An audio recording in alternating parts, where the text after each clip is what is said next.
Hello guys, good afternoon. For today's video, meron kasing nag-comment dyan na ano raw ang uso ngayong October.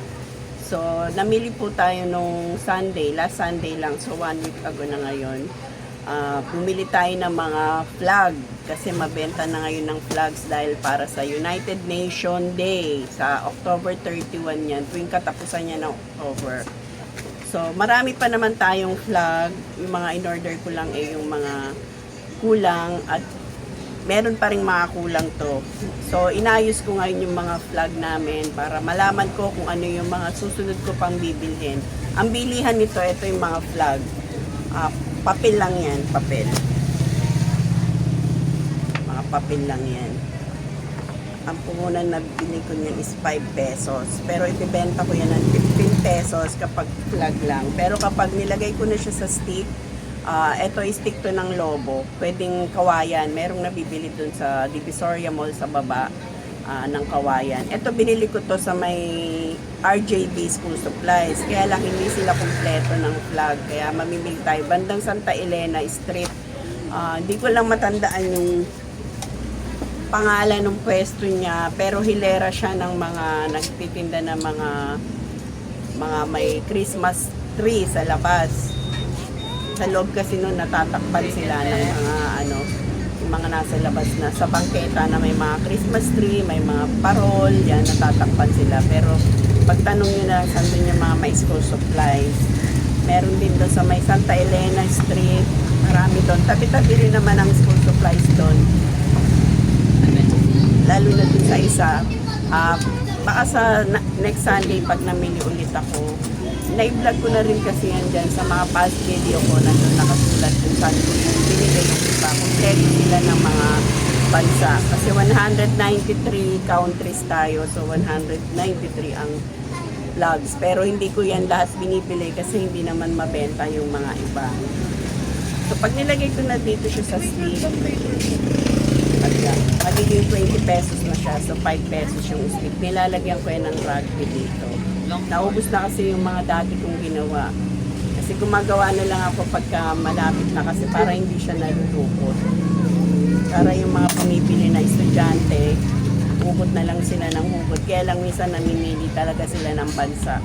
Hindi kagaya ng ibang estudyante, kahit anong bansa pwede.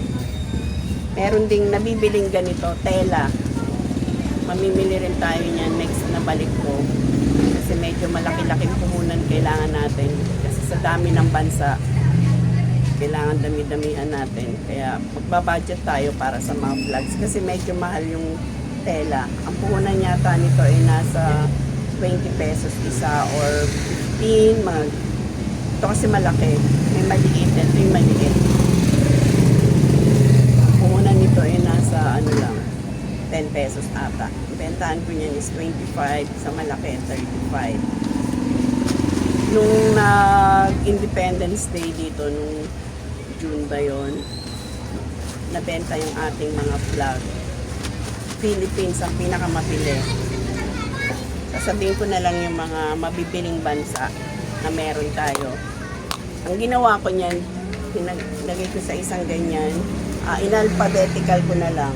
Nilalagyan ko siya ng sulat sa plastic para hindi mahirap maghanap.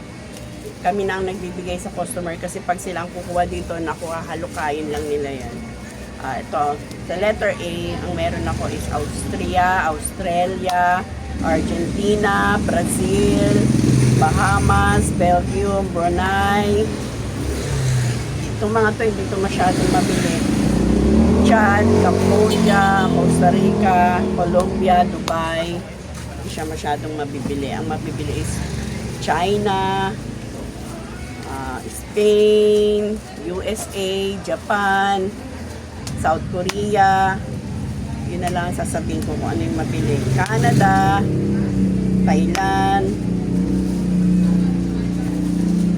Greece, Egypt, Saudi Arabia, United Nations, North Korea,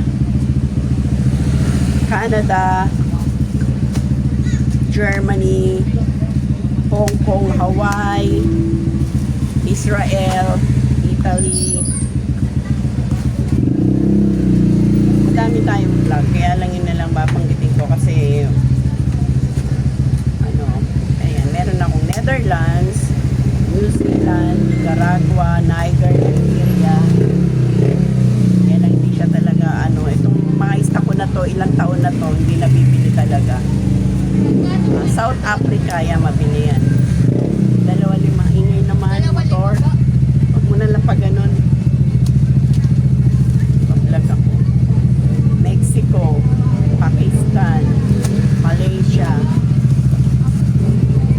Puerto Rico, Singapore, Russia,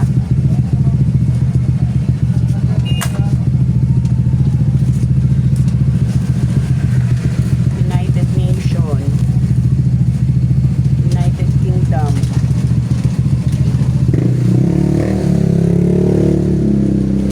may maingay na motor. Hindi tayo nakafocus. Ang dadamihan nyo is Philippines, ang pinakamabilis sa lahat. Philippines. Siyempre, bansa natin yan. At nandito sa bansa natin, ginagawa ang United Nations, kaya mabili ang Philippines.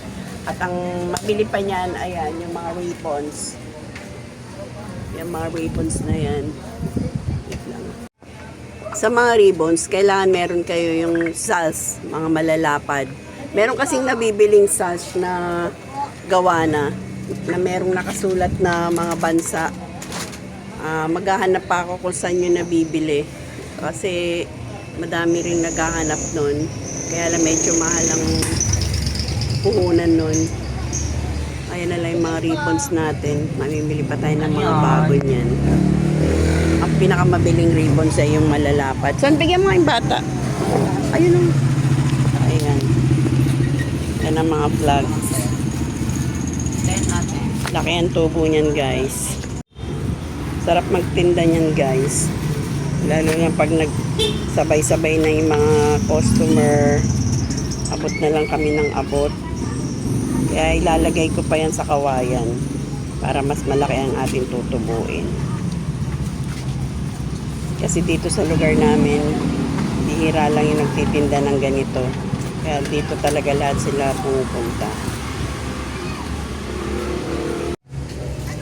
Ayan lang guys, meron naman kayong natutunan na negosyo, ideas sa mga nagtitinda ng school supplies. Alam niyo na kung ano yung mabili. Yung mga baguhan dyan, yung hindi pa nakakaalam, ayan, magtinda na po kayo nito. Ngayon pa lang, maghanda-handa na po kayo dahil pagdating ng mga susunod pang week, pahirapan na rin pong makabili nito at siksikan na naman po sa bilihan ng mga flag. Kaya ngayon pa lang na medyo may 3 weeks pa kasi 1 week pa lang ngayon.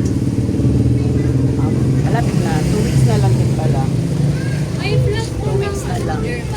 Ayan, nagtatanong na ng flag, diba? Sabi ko sa inyo. Bumili sila ng Germany and Philippines. Yung Philippines namin, tela meron. 35. Ito wala talagang tela to. Ito lang. Kayo na magdidikit, oh. 20 and 30. Tsaka 35. Bali 55. Wala po daw kayong plastic. Hindi pa plastic. Malulobot yan. Oh. Sabi ko sa inyo. Nag-umpisa na nagbibigyan ng flags. Kaya inayos ko na to. Kasi pagkano ball pay? May lima ka rin? Wala po eh.